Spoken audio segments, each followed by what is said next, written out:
Hello there, I'm Alex G. Groove, and this is commentary for my run of Resident Evil 2 for the PC in the Leon A any percent normal category in 55 minutes and 44 seconds. Resident Evil 2 co-stars Leon Kennedy, a rookie cop who gets caught up in a zombie outbreak in the midwestern town of Raccoon City. He attempted to get to the police station with the other co-star of this game, Claire Redfield, the younger sister of Resident Evil 1 protagonist Chris Redfield, until a semi-truck drove at them at high speeds, forcing them to flee. Separated, the two protagonists must find a way to get to the police station and figure out what's going on. In this town?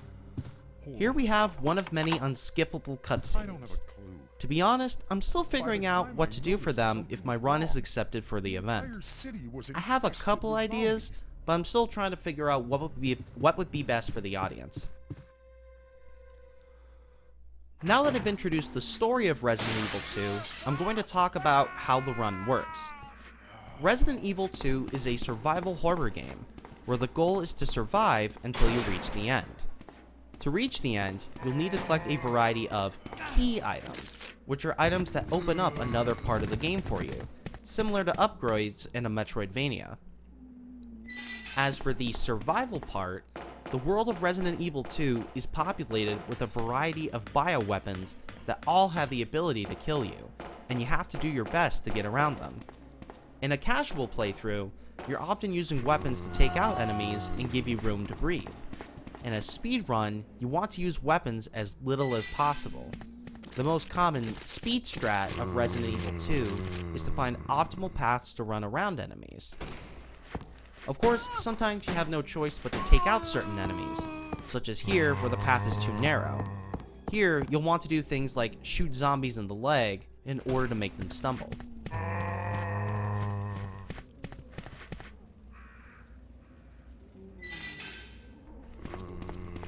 A bit of trivia here, this path will only have zombies on it if you collect items along the way to the police station. Since we didn't collect any ammo, we're home free to get inside. And now we've reached our first major area of Resident Evil 2, the Raccoon City Police Station, one of the most iconic locations in the series. We're about to reach another unskippable cutscene, but I'll let this one play out as it explains more of the game's story. Oh, man. Who are you? Oh, you must be the new guy. Leon. Sorry, but it looks like your party has been cancelled. What happened? About 2 months ago, there was this incident involving zombies in a mansion located in the outskirts of this city. Chris and the other STARS members discovered that Umbrella was behind everything. They risked their lives to reveal the truth, but no one believed them. Not long after that, all this started to happen. Hang in there. Don't worry about me. Just rescue the survivors in the other rooms. Here, take this key card. You should be able to unlock the doors in the hall with this. Now go. But Just go. fine. But I'm coming back for you. Just hold on.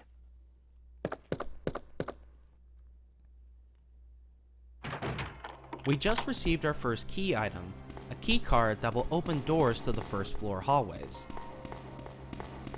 If you've never played an old school Resident Evil, I should note that the games play with tank controls, meaning up is always forward, down is always back, and left and right rotate you.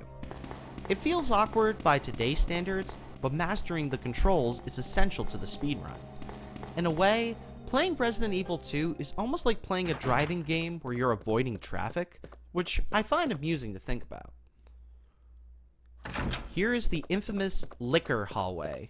With an FMV, I would like to let play for the event, if that's fine, as it's fairly short and it's iconic to the series. I'd also like to explain the door animations a bit. your first instinct is likely to skip the door animations entirely, but it turns out it's actually faster to let them play for about 1.45 seconds. This is because the door animations are meant to hide the loading screens, and it likely adds more to the game's load times to interrupt the sequence of data being loaded. At least that's what I think. I've never heard the official explanation. A key part of a Resident Evil speedrun is to move forwards as much as possible. For example, this puzzle requires us to push 2 statues onto platforms. To save time, we're only going to move the statue that's currently in our movement path, and then we'll move the other one when we're forced to backtrack.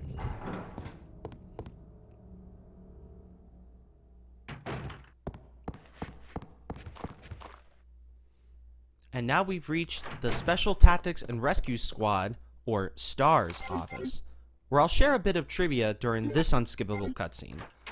Originally, Claire Redfield, this character in the red leather jacket, was a character named Eliza Walker, a biker who just happened to be in Raccoon City as the zombie outbreak began.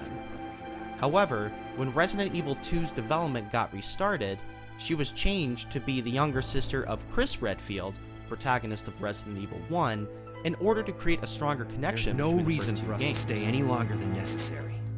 Let's split up, look for any survivors, and get out of here. Right.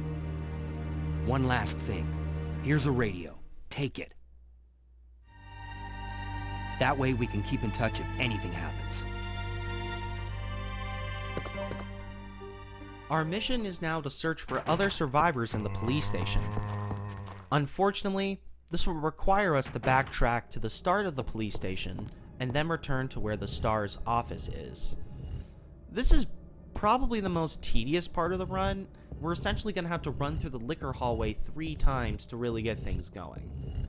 There are a few differences between each time you run through it, but I can't deny that the beginning of the run is maybe... I don't know if beginner killer is the right word, because it's not hard. You just have to do the same stuff over and over. I guess I better have some good jokes planned for the actual run. YOLO strat there. That's the kind of movement you have to do in this game often. Here's one big difference. Zombie arms that reach for you through these boarded windows. I rarely ever dodge these. I'm still not entirely sure what the secret is. While this is my best time as of recording this commentary, it does involve me getting grabbed, and I'm still not entirely sure what to do. Another key strat of Resident Evil speedruns is item management. In Resident Evil 2, each protagonist has an inventory with 8 slots. Most items take up 1 slot, but a few rare items take up 2. This means you have to be careful which items you pick up and when, as you cannot simply drop items wherever. The only ways to free up inventory is to place items in a key area for a puzzle, use a healing item, or drop off an item at an item box. All of these things take time, so you want to open and navigate the item menu as little as possible. There are a few tricks that can be done to save some time with menuing. I'll explain them when we get to them. For now, we're about to obtain our next key item, the crank.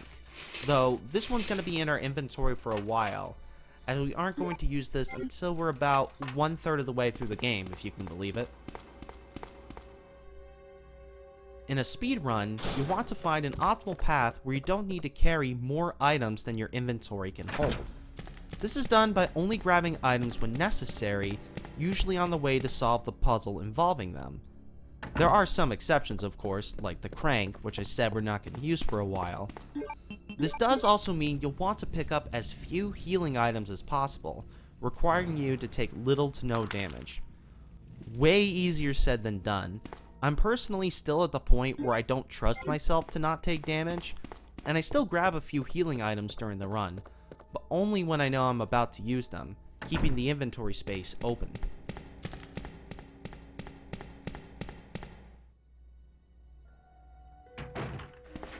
Going back to the Eliza Walker trivia for a bit, I forgot to mention, Eliza does kind of make an appearance in Resident Evil 2 Remake. That alternate jacket that you see Claire Redfield can equip, That was Eliza's outfit from the original build of Resident Evil 2, sometimes referred to as Resident Evil 1.5 by fans. Now we return to the STARS office hallway, and we'll use the spade key that we acquired to open another door. When a key is no longer needed, you can discard it, which helps a bit with inventory management.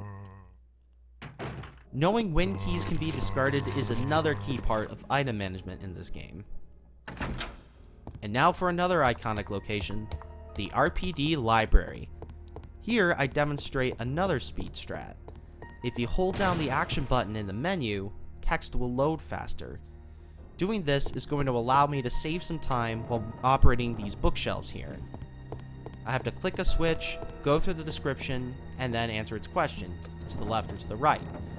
By holding down the action button, I can go through this really quickly. It's tricky to get correct, but it's essential to the run.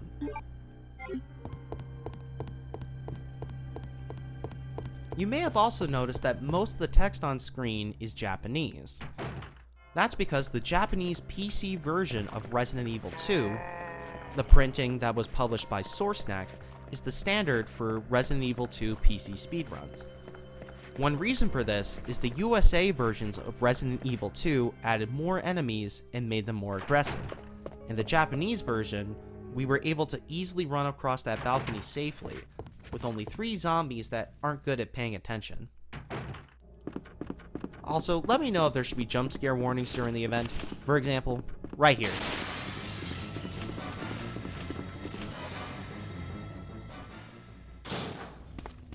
Outdoors, we have to run to a power room for a valve. An interesting thing about the power room is that there's a trap. There's a door you can attempt to enter, but instead of walking through it, zombies will walk out during the loading animation and attack you. Speedrunners skip it as it's not necessary to open, but I could do it during the event for a gag, if you're interested. Though of course if we're gonna have jump scare warnings, then probably not that one. The valve is an interesting item as, when you use it, you return to the inventory menu automatically after you're done using it. As this return to the menu is unavoidable, it's actually a good time to do things like change weapons or use healing items, though that will be demonstrated later in this run. Also, if you're not close enough to use an item, the game will get a little whiny about it, so you gotta make sure you know the exact spot to stand. One of the easiest things to mess up while trying to play fast.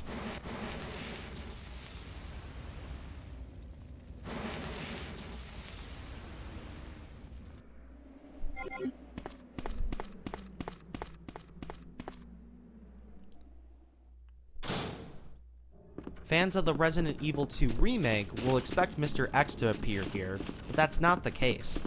In the original version of Resident Evil 2, Mr. X appears during the B campaign, not the A campaign, so we won't be seeing him during the run. Here's a perfect example of clever item routing. We're gonna make space in our inventory for 2 key items by dropping off the 2 red jewels we use for the puzzle. No need for an item box, just drop off the 2 jewels and we can pick up a key and one of the plugs needed to escape the police station without having to visit an item box. Honestly, I don't know how I got that good of a split in this run. I think it was mostly due to taking tighter lines and dodging enemies.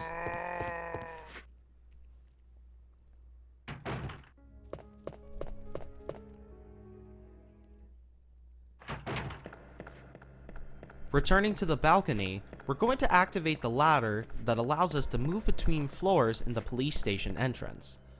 We're going to use it here to run to the liquor hallway one more time in order to return to the office of Marvin, the police officer Leon talked to at the start of the game, and get another key.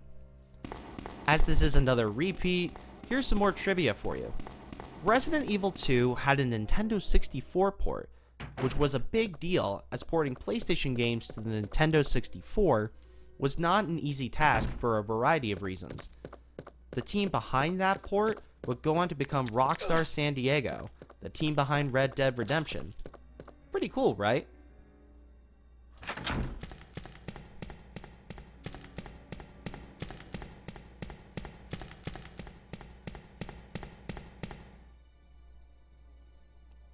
Time for another YOLO dodge. Didn't pull that one off. And now for one of the hardest rooms to dodge enemies in. I've gotten through it without taking damage before, but I wasn't so lucky in this run. Part of it is you have to do it without hesitation, and I lightly hesitated going in here. And now we find Marvin. Well, after I grab this herb, that is. As you can see, I'm using it right away to keep the inventory space open. And we see that Marvin has eaten a bad burrito.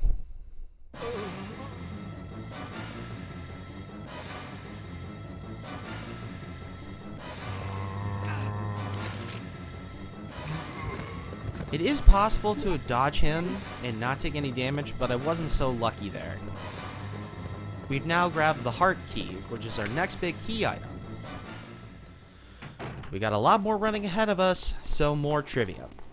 Part of why Resident Evil 2 being on the Nintendo 64 was a big deal was that it was a 2-disc game on the PlayStation. However, a couple years ago, several Capcom employees admitted that Resident Evil 2 didn't need to be a 2-disc game. When preparing for the initial print, there was an audio compression error that caused the game to need to be spread across 2 discs. While this error was fixed in the Japanese version of the game, Capcom figured making Resident Evil 2 a 2-disc game would make for good marketing, which makes sense, seeing how the 3-disc Final Fantasy VII was one of the most popular games at the time. Still, this means technically a 1-disc game was fit on a Nintendo 64 cartridge, not a 2-disc one, but the port is still very impressive nonetheless.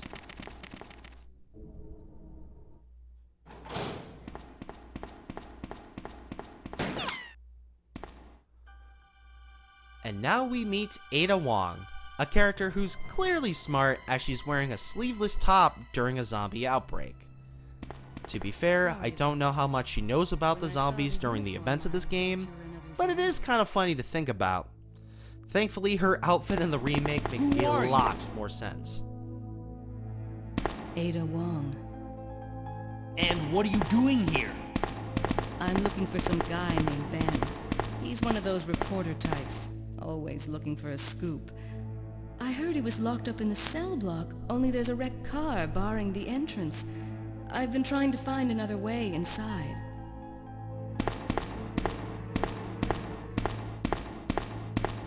If we work together, we can move this thing. Give me a hand here, will you?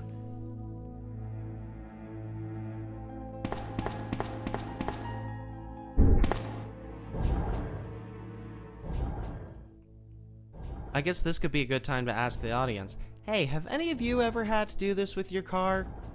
Hopefully not. Thankfully I haven't, but I'm sure my day will come.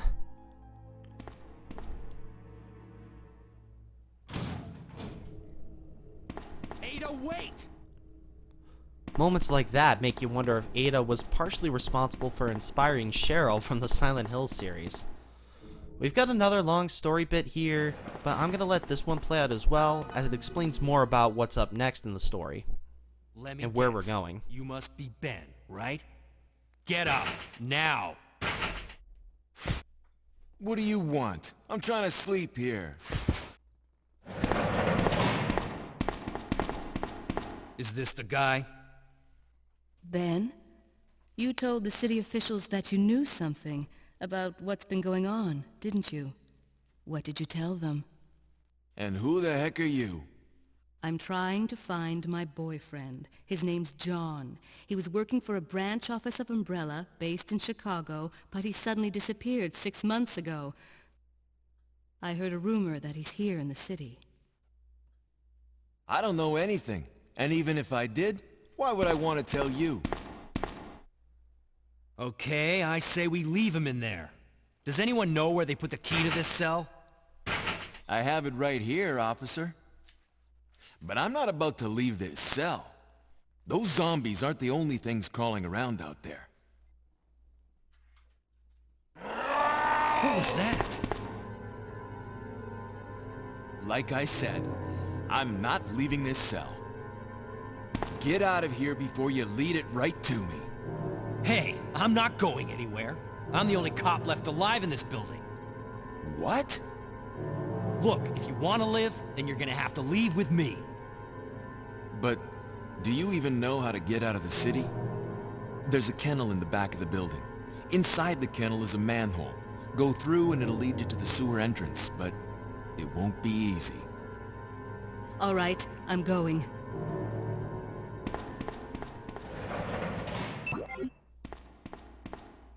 As Ben just explained, we're gonna try to get down into the sewers. However, all we're gonna be doing is getting to another story section, as to actually get out of the get out of the police station, get into the sewers, requires 4 key items, and we only have 2 of them so far. Thankfully, this manhole opener does not stay in your inventory after you use it, making item management a breeze. Time to head down to the sewers. Arachnophobia warning. Thankfully, these giant spiders are pretty easy to dodge, so we won't have to fight them.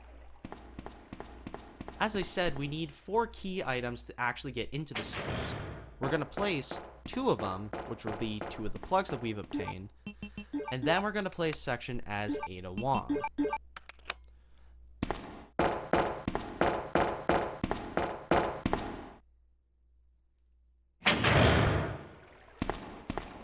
Ada?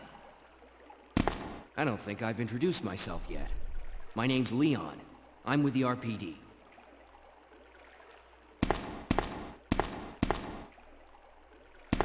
It's a dead end. You think we can get upstairs through this shaft? Give me a boost. I'll go and check.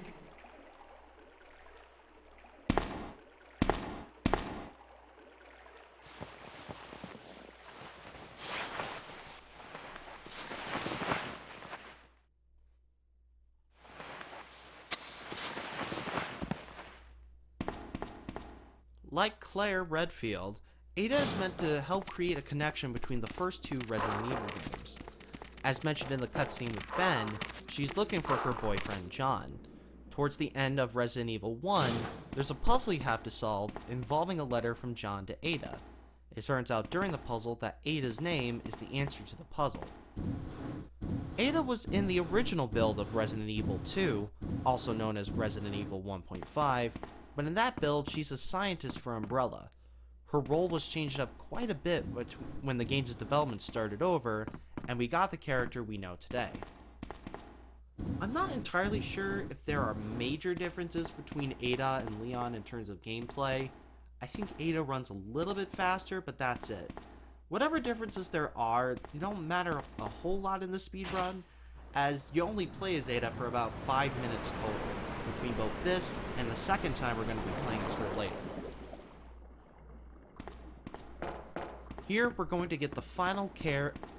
We're going to get the final key we need for the police station, which will allow us to get the remaining plugs necessary to enter the sewer and leave the city.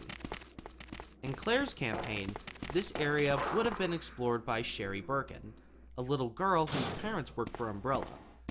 As she's unable to wield a weapon, her section can be seen as a hard mode part of the game. Did you find anything? However, it's pretty easy to dodge the zombies when you're really short, as they will simply try to barf instead of bite you. Hey, I can't reach the ventilation hole. I'm going to have to find another way around. I'll catch up with you later. What? Ada, wait! Alright, another long running section here. So here I'm going to share a story about this game. I have a younger brother named Callum, who's female to male transgender, by the way. Callum has always loved spooky stuff ever since they were a little kid. Like, I remember they used to always beg our parents to let them read Stephen King books and whatnot. When I recorded Let's Plays of Resident Evil games in high school, Callum, who was like, I don't know, 6 or 7 at the time, would often sneak downstairs and watch me play without my knowledge. When I realized this, I started letting them actually watch me play a little bit. I wouldn't show them much, maybe a cutscene here, funny moment there, but that's it. However, one summer, when they were, I think 14 or 15, I asked if they wanted to play one of these games. And we picked Resident Evil 2. As we knew our parents would not have allowed him to play, what we ended up saying was, hey mom, we're gonna stay up and play Spyro 2. We both loved the Spyro the Dragon series growing up, so to mom it made sense, siblings wanting to hang out and play video games late at night on summer vacation. In reality, we were playing the Claire A campaign of Resident Evil 2, and Callum loved every minute of it. To this day, Callum holds on to our childhood PS1 and a GameCube I obtained as a gift at one point in order to be able to play the Resident Evil games where they live right now. Callum, if you're watching, thank you so much for the amazing memories. The east hallway here has, in my opinion, some of the hardest dodges in the game. That crowd of zombies is fairly wide, taking up a lot of the hallway. I always have to wait to get around them, and then the hall to the interrogation room is pretty tight. I've never gotten through here without getting bit while playing fast. Got another jump scare warning coming up in a second. First I heal up. And then I grab the plug. Run in. There's a licker. AKA a German Shepherd. Now we get to the press conference room, which was amazing for me to find the first time around, as I got stupid stuck in Resident Evil 2 for the longest time as a teenager. So when I found this room and realized I was about to make some serious progress in the game, I was extremely excited.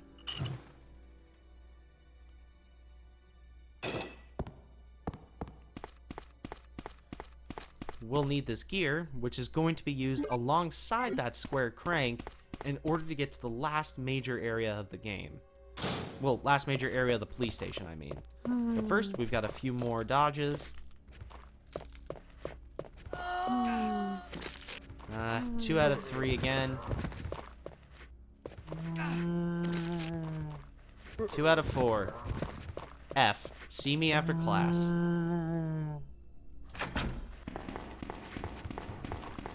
There's a moment coming up that shows how important item management is, as well as routing health items. I tried to grab that herb, but my inventory didn't have the space for it, and you can't use it right away.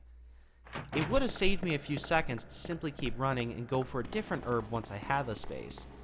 But alas, I wasn't as focused there as I should have been, and I ended up wasting time. Don't worry, we're not going to the liquor hallway.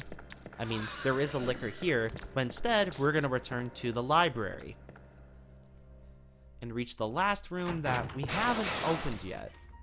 First, a cutscene. An item you might have noticed in that interrogation room was what looked like a cable. You can actually put them on these shutters in order to close them and prevent the zombies from coming out. However, we don't actually have to worry about the zombies, as we're going to take a shortcut. If you go for this particular plug in this particular room last, you can skip all of that and get right back to the basement.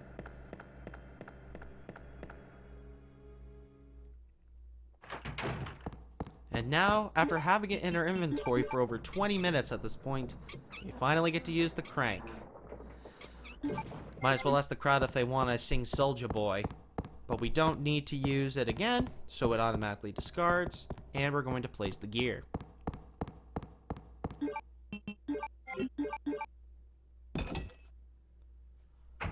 I also realized that I should have equipped the Magnum here, but little mistake, I can clean up later.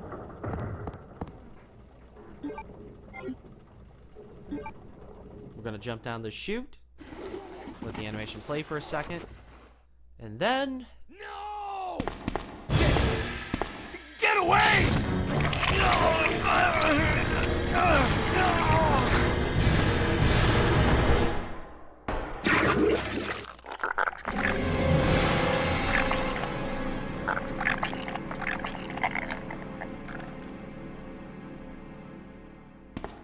Coming up next is another unskippable cutscene, kind of an infamous one in the series. It's what I like to call the alien moment.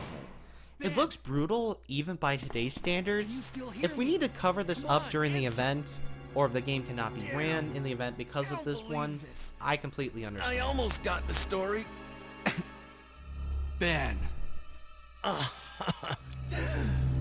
Bitter irony. The chief of police, a co-conspirator.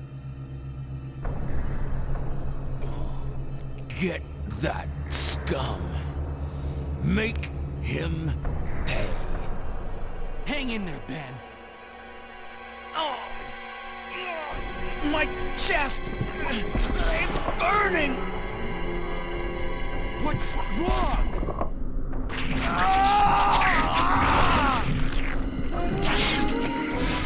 Hello, my baby. Hello, my honey.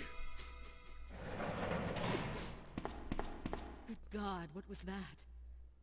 A reference to Spaceballs. Where are you going, Ada? To the chemical plant. I have a feeling that's where I'll find John. Ada! Wait! Hey! Do you read me, Claire? We now have access to the back of the parking lot. Got it. I'm getting out of here and heading to the sewer. Can you meet me there? I'm on my way. We're about to encounter our first boss fight. The bosses are why we picked up the Magnum. Admittedly, I talked over getting the Magnum while sharing the story about my brother, as the Magnum takes out enemies in the fewest number of hits, saving massive time. In fact, we can do this encounter fast enough to the point where I don't even have to move while using the Magnum. I also gotta say, I love how the boss's transformation look. Even by today's standards, I feel it looks really gross and creepy. You'll see what I mean in a moment.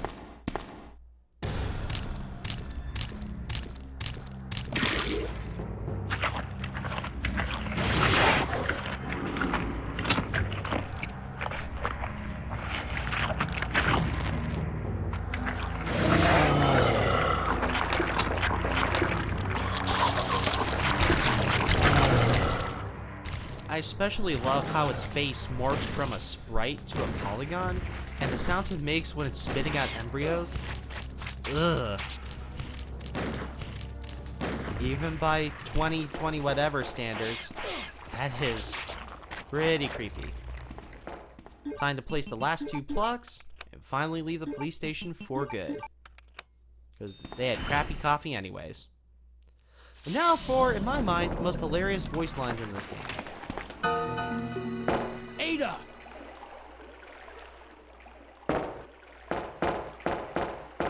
What was that all about?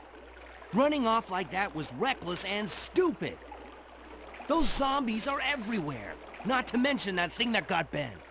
I was there, Leon. I know. Look, Ada. As an officer, it's my job to look out for you. But we're not going to get through this alive if we don't work together. Okay? All right. We'll do this your way for now. The sewers here are the second major area of the game. It's not as big as the police station, and sadly, there's no new monster designs. But it's still got some memorable moments. There's actually a hidden room here. There's a set of bookshelves off to the side that if you push them, you can get some more ammo. Not really important, but I could show it off for the marathon if people are interested. And now for the split that I jokingly call popcorn time, as Ada's section here is mostly cutscenes. There's 2 in-engine ones, and then an FMV that I may let play if the audience would be interested and we have the time, as it is another iconic one.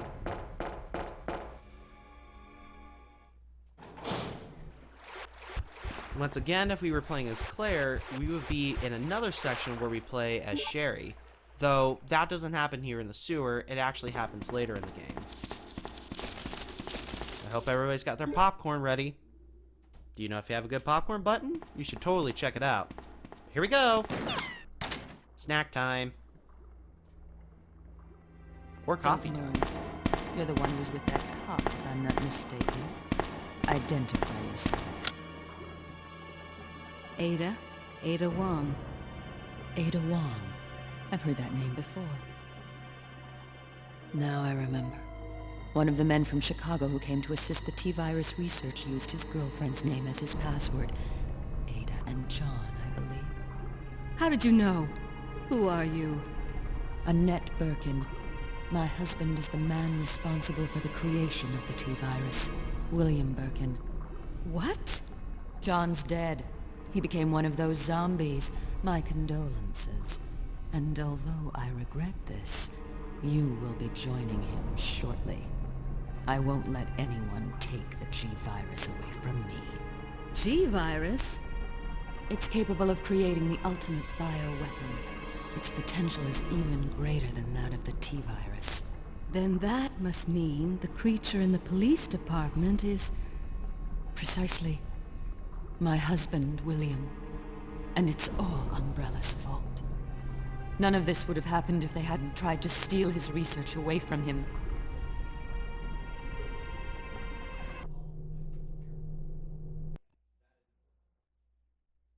So those rats were the carriers of the virus.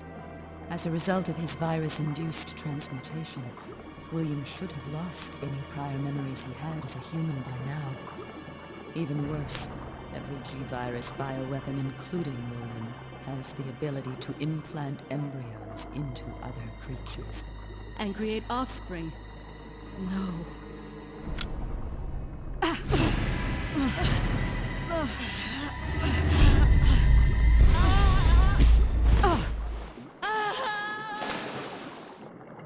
Too bad.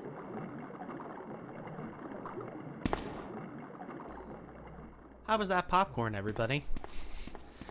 Yeah, whenever I do this run, I usually have a book nearby, or I'll take some time to stretch, because man, that part takes a while. Dun dun! And now we return to everyone's favorite himbo hero, Leon S. Kennedy. There is an arachnophobia warning again, just so you know. Also, I apologize for the audio being weird there. I don't know what was going on.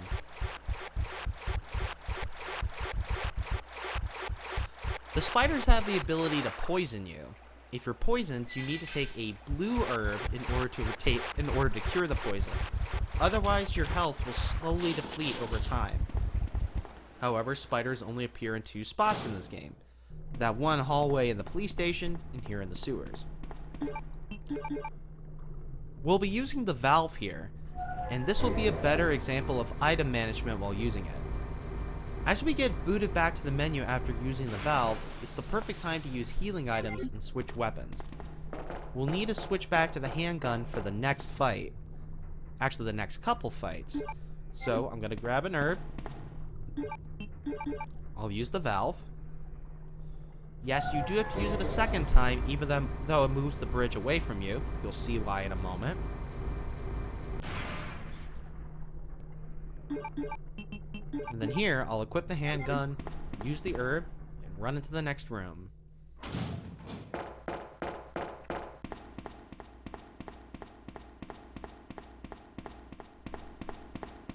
And we'll encounter our next boss encounter. Introducing Jaws. That's his nickname from me. I don't remember what his official name is, but I call this guy Jaws because the fastest way to beat him is the same way the shark is defeated in the original Jaws movie. Part of me is amazed that Jaws has not been remade at some point.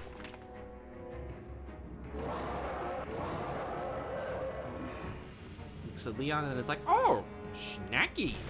Smile, you son of a bitch.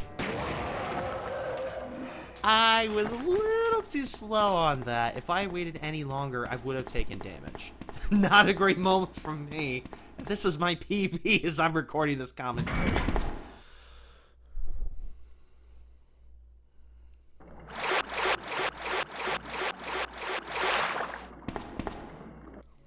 Leon. This bullet wound isn't making things any easier. Quiet, Leon. I'll patch you up.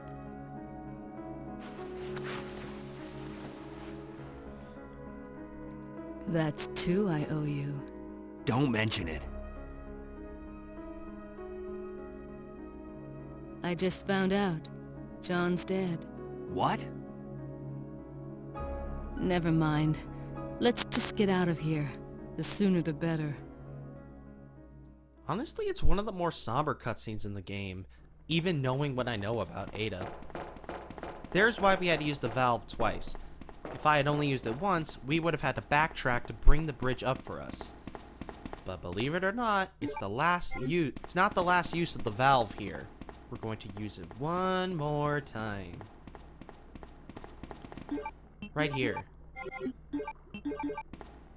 We couldn't go through that same ventilation shaft that Ada went through earlier because the fan was spinning. We had to spin the valve here to make the fan stop spinning, and then we can run through safely.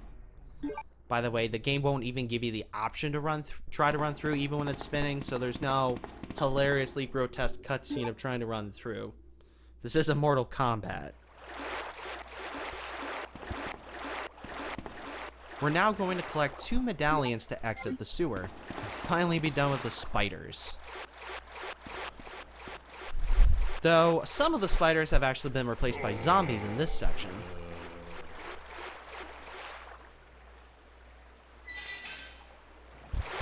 Once again, this panel is kind of picky. You want to make sure that your character is directly facing them and is close enough as you use the medallion.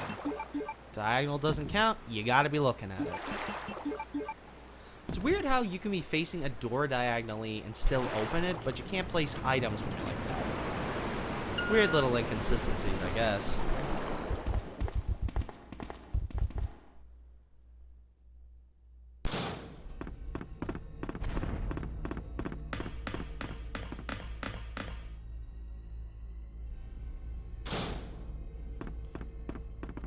And now for the cable car, and our first real encounter with William Birkin.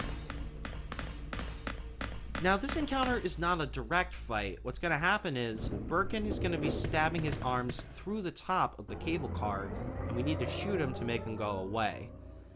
This encounter seems to be based on how many times you shoot him, and not a specific amount of damage, so we'll continue to use the handgun here rather than our Magnum.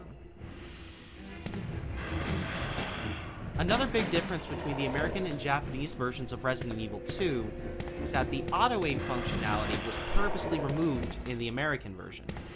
Now on the PlayStation, you can pick a specific control scheme that allows for auto-aiming, but the PC version does not allow that, including the GOG re-release.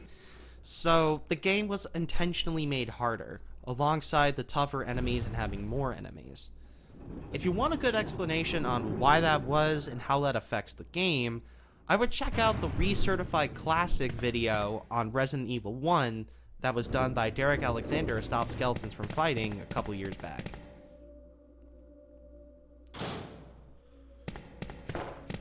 Some more narrow halls here. We'll need to shoot the zombies' legs to get past them. Ada will attempt to help by also shooting zombies, though this can actually work against you at times. During one run, Ada kept shooting a zombie in front of me, preventing them from falling over, and they chomped me 3 times. Fun. Still gotta get my YOLO strats down here. There's zombie barf for ya. Now it's time for the big transport. This is another area where we can optimize item management by only opening the menu once to prepare for the fight. There in the save room, I collected the Magnum ammo and a first aid spray. The transport is not ready to be moved right away. You'll need a key to do it. The key is inside the transport. I mean, the best place to store your car keys is right in your car, am I right? By the way, that Magnum ammo there, only here in the Japanese version. Another reason why the speedrun is done on the Source Next print of this game. So we're going to run over to the panel. I'm going to go into the inventory menu, reload the Magnum, equip it, then use the key, and there we go. Only opening the menu once to have everything we need ready for a fight against William Birkin.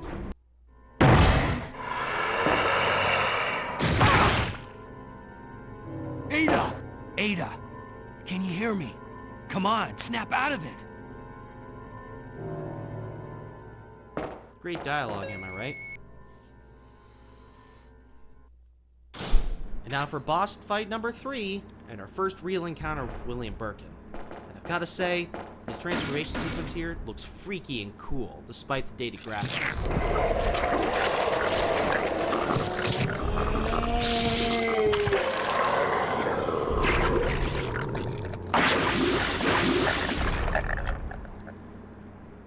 Something about the head being pulled in, the human head that is, and another one forming on top, that's what sells me. The key to optimizing this fight is to move to dodge the attacks, making sure you stay close to the entrance of the transport.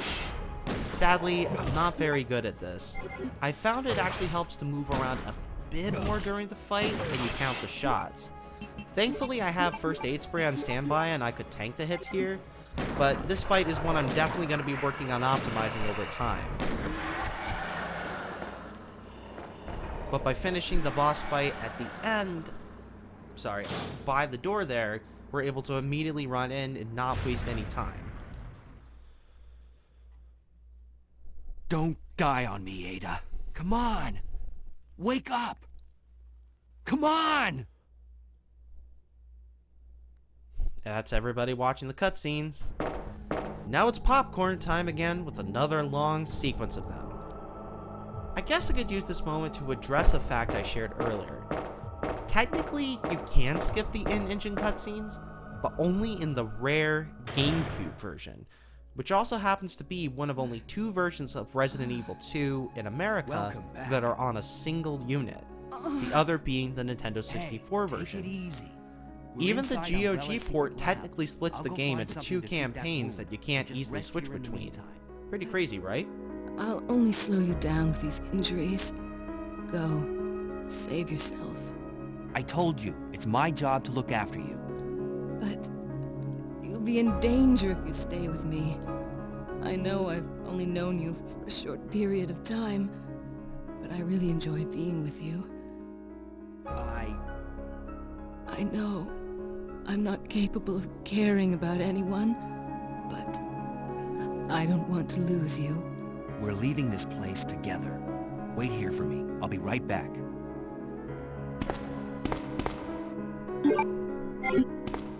As Leon narrated, we are now in Umbrella's laboratory. I believe this is technically the smallest area of the game. It's definitely not as small as as big as the police station. It might technically be a bit bigger than the sewers, but this area has the toughest enemies. While you can generally run around them, one hit from them can do serious amounts of damage. I've had multiple runs die due to literally dying in this area.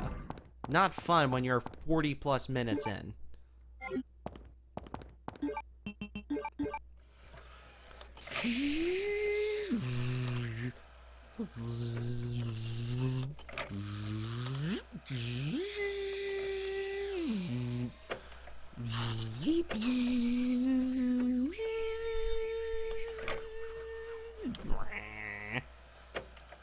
There's really no other way to make that area more entertaining.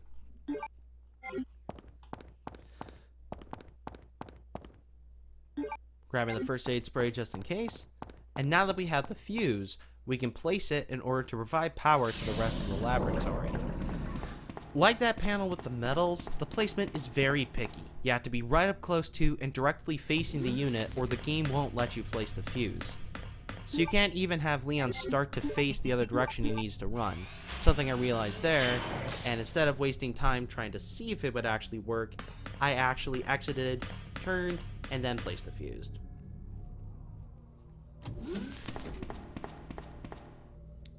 As we open this shutter here, we encounter the plant monsters. The trick is to run behind them. If you do, you'll push them away and not be attacked. Plus, the plants have the potential to grab you and do a lot of damage by spitting acid in your face, so the more you dodge the front, the better. And then here's what I call the super things. They're much stronger than regular ones. The only thing you can do is try to run around them and hope you don't get scratched. I'm pretty awful at this section. I'm going to be practicing it a lot before the marathon. There's an item box here, and it's the only one I used during the run. To be honest, I probably could have gone through the rest of the game with the limited inventory slots left. However, with how many times I've died right at the end, at the moment I wanted to make sure I had room for extra healing items. In future runs, as I get better at avoiding enemies at the end, I'll skip using the box to save time. This lab here could be a straight line through if you go on the right path. Sadly, I do get chomped a few times here, but when you get through the lab in one smooth motion and not get chomped, you'll feel like the most amazing driver of survival horror characters.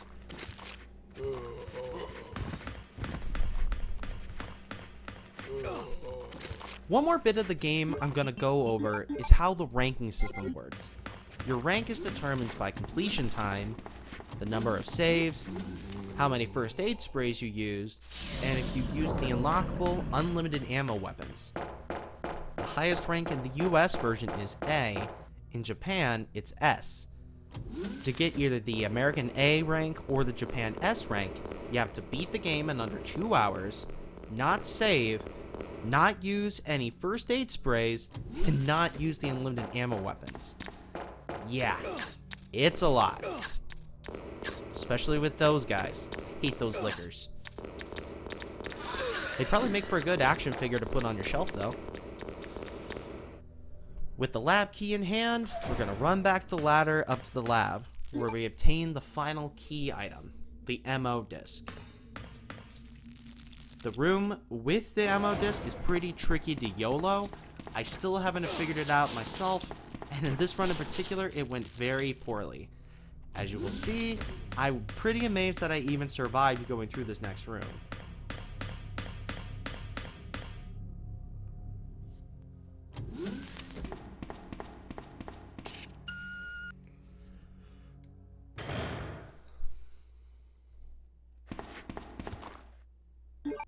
We'll get our last bit of ammo, and our last healing item. Dodge this guy to turn on the light switch. Here we go. Check out this crowd. Yeah, I didn't even get all the way around them before getting chomped.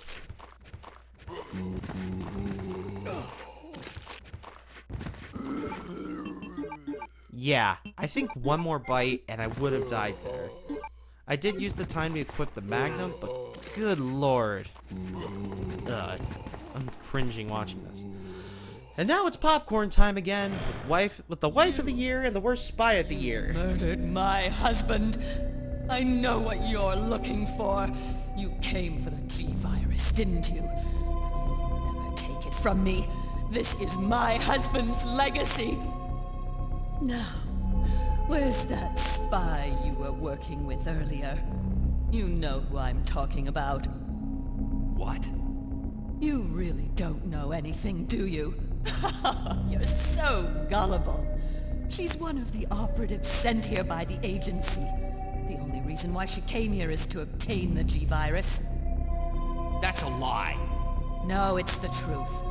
I discovered this when I did a background check on her. She specifically got close to John and became his girlfriend to get information about Umbrella. That can't be. I know her. Ada wouldn't do something like that. If you don't want to believe it, I don't really care. You're about to die anyway. What happened?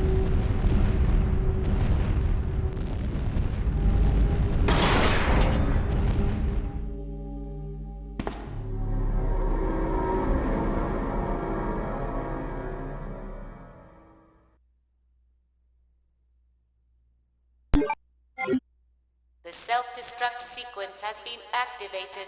Repeat, the self-destruct sequence has been activated. This sequence may not be aborted. All employees proceed to the emergency car at the bottom platform. The phrase that's forever burned into my mind, hearing it so many times. Lisa gets interrupted during the cutscene. Leon.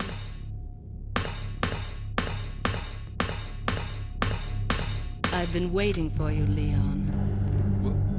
What are you doing? You know what this is about, so just hand over the G-Virus. I don't believe this. Annette was right. About everything. That's why I told you to leave without me, but you wouldn't listen. Now hand it over. Don't make me shoot you. You can't do that.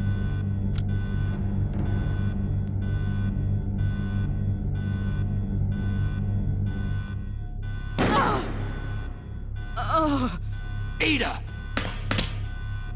Ada! I've got you. Don't give up. Leon, it's over. Just let me go. Shut up. You're gonna make it. It's too late, Leon. We both know it. No! I promised you that we would escape. You just have to help me out here. I really wanted to escape with you, Leon. Escape from everything. Goodbye. Ada!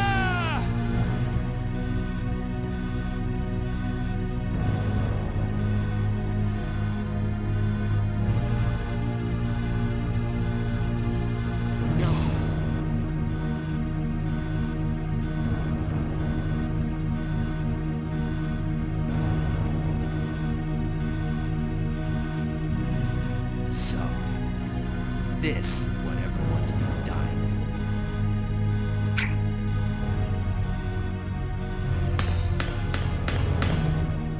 The final stretch, everyone. We need to run downstairs to place the MO disc and get on the emergency train.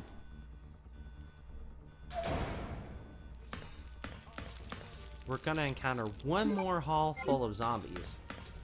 Sometimes referred to as naked zombies, these ones can seriously hurt you with even a single bite. To be honest, I didn't even bother to YOLO here, as it's really difficult to dodge them, and as I said, they do a lot of damage. With how much Magnum ammo you get towards the end, I honestly felt like I was going to be okay. During the marathon, I will likely save before encountering the final boss to be on the safe side.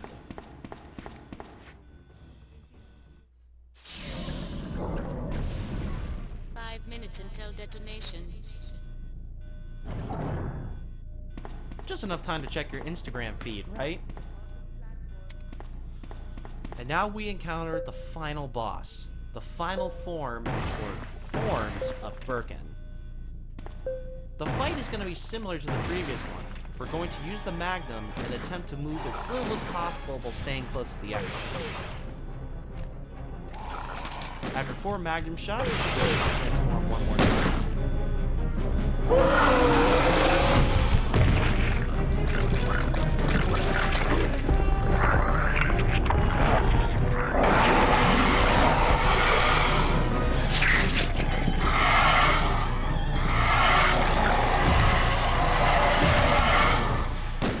A key element to finishing this fight quickly is to aim at Birkin even when he jumps on top of machinery. Contrary to what you might think, or at least what I thought when I was a teenager, you don't have to wait for him to be on the ground.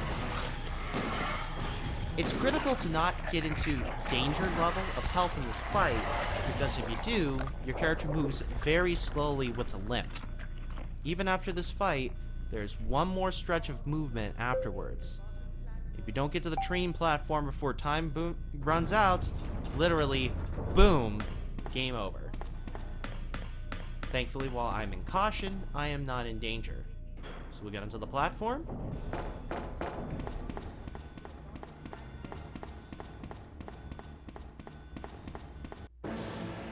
And there you have it.